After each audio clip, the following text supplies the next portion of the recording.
नमस्कार, मी पंजाब डक. मात्र 1 जुलैपासून ते म्हणजे जुलैच्या पहिल्या आठवड्यात मात्र राज्यात काही काही ठिकाणी धुमाकूळ पाऊस घालणार आहे, जोरदार पाऊस पडणार आहे. त्याच्यामुळे सर्वप्रथम मुंबईकर, पुणेकर, अकोले, अहिल्यानगर, संगमनेर, ओझर ह्या पट्ट्यातल्या नाशिक, नंदुरबार, धुळे, जळगाव ह्या शेतकऱ्यांनी काळजी घेण्याची गरज आहे.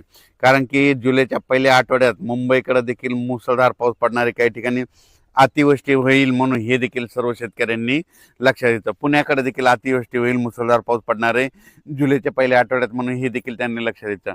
त्याच्यानंतर संगमनेर, अकोला, त्याच्यानंतर शिर्डी, राहता, कोपरगाव, वैजापूर, गंगापूर, त्याच्यानंतर इकडं फुलंब्री ह्या पट्ट्यामध्ये देखील काय होणार आहे, ते जुलैच्या पहिल्या आठवड्यात मात्र त्यांच्याकडे मात्र मुसळधार पाऊस पडणार आहे म्हणून हा त्या अंदाज त्यांनी लक्षात घ्यायचा. नंदुरबार जिल्ह्यातले